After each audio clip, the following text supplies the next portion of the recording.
This year, Australians will make one of the most important political decisions of their lifetime.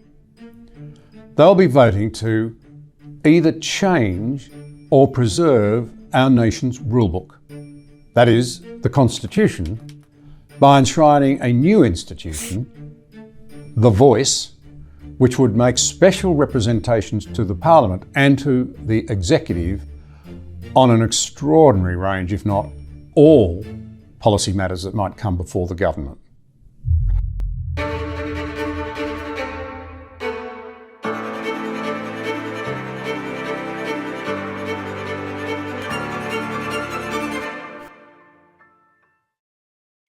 Prime Minister Anthony Albanese has called this a modest and gracious change. A generous, modest and gracious offer. Unfortunately, far from being modest, as has been observed and clearly pointed out by many senior journalists, constitutional experts and lawyers, it may be the most radical and unpredictable constitutional alteration in our history, and yet the Prime Minister and his team have not been able to clearly define the exact nature of this beast or why it would make a difference. Proponents of the Voice to Parliament argue it would be a first step towards national unity, truth-telling and closing the gap, or in other language, a treaty, reparations and truth-telling. And all that entails, it should be remembered that the Prime Minister has committed to the Uluru Statement in full, and it makes it plain that the Voice is, as one activist has put it, simply the hook upon which these later measures are to be hung. In reality, the Voice would permanently institutionalise racial politics.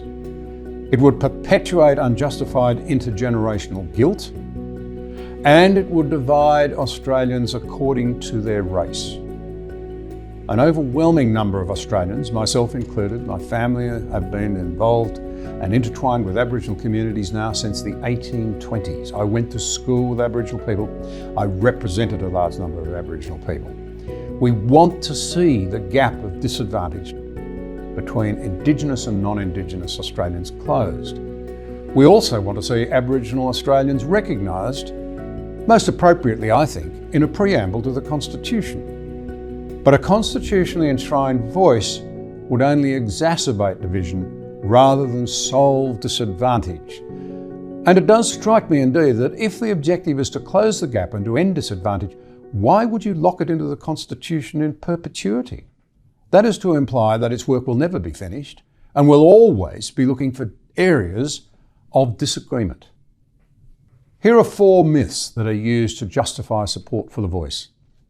First, the idea that Aboriginal people are not fairly represented in our Parliament.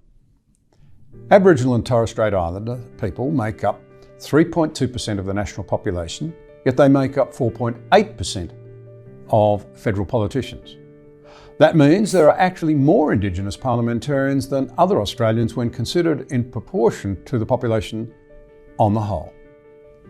Indigenous politicians often reflect, too, the diverse range of views of Indigenous Australians as a whole, from Independent Senator Lydia Thorpe to National Senator Jacinta Price. And this is a very important point, of course. Indigenous Australians, like everyone else, have a wide range of interests, of perspectives, and of views on the best national policy prescriptions.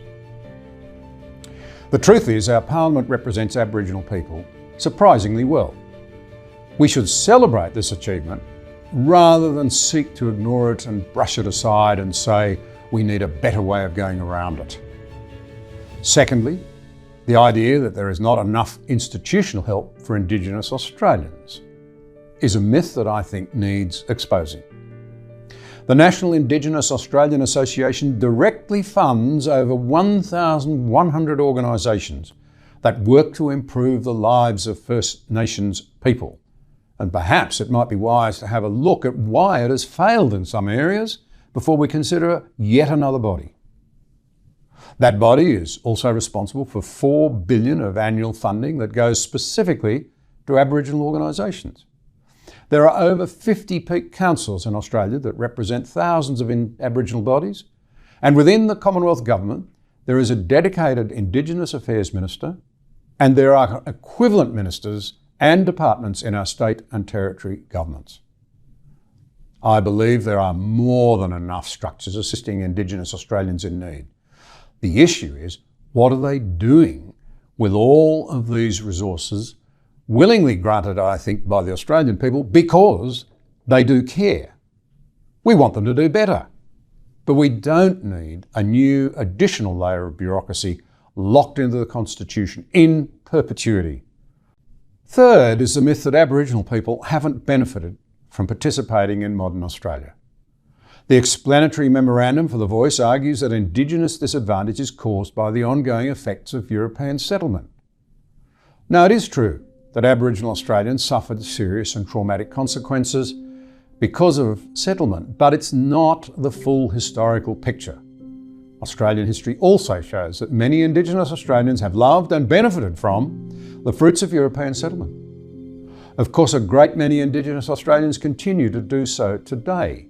It's a far more complex picture than the simplistic view that's being pushed out there by activists.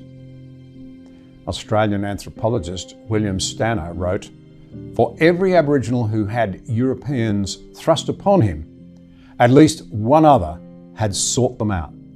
More would have gone to European centres sooner if it had not been that their way was often barred by hostile Aboriginals."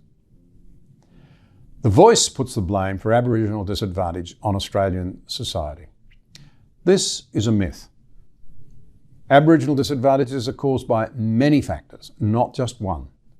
Renowned academic Peter Sutton has made the unpopular point that the most disadvantaged Aboriginal communities are the least colonised. The benefits, because there are benefits, that Western culture, science, technology brought to all Australians should not be underestimated. And the truth is that many Indigenous communities struggle with entrenched social issues that negatively impact a wide range of Australians. Fatherlessness, family breakdown, issues I'm passionate about, and they are massive problems faced by many Indigenous children. Some Indigenous communities also remain distant, it has to be said, from essential services like schools, hospitals and jobs, and the question must be asked, what's happened to the resources that have been made available and not properly audited in what we're told are programs that should have addressed these problems?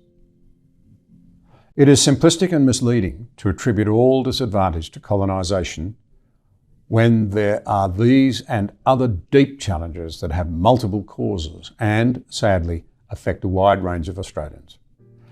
By placing the blame on history, supporters of The Voice present an incomplete view of that history and distract from the tragic reality of generational welfare dependency, fatherlessness, social breakdown, and other factors contributing to the plight of disadvantaged. Fourth, there is a grand hope that The Voice would unify the country, but the evidence tells a different story, and this is very important. Despite decades of Indigenous land rights, a national apology, the widespread involvement of Indigenous ceremonies in our national events, and tens of billions of dollars spent every year to close the gap, we haven't closed it. Like all race politics, The Voice pits group against group. It would simplistically hold current Australians to account for past wrongs. It would create a mentality of victims and villains, us and them. And it would subvert our democratic process by dividing citizens on the basis of race and creating a special group right in the national rulebook. As the Aboriginal academic Anthony Dillon has written, not only is separatism founded on the mistruth that Aboriginal people are fundamentally different from non-Aboriginal people, but the separatist paradigm runs a risk of generating differences that don't exist. Ultimately, the Voice to Parliament, I believe, would create more division, more resentment than unity, and particularly in the sorts of communities that I interacted with on a very frequent basis when I was a federal member, where there is a real sense that Many of the programs that have been put in place have actually encouraged division, fed disunity, not improved them, and that's borne out now by the research. The trend line has been bad. I think this will be a continuation on of that bad trend line. I think it would be damaging for Australia, and so for these and other reasons, I do urge Australians to vote no in the upcoming referendum. We need to find, and we can find, a better way.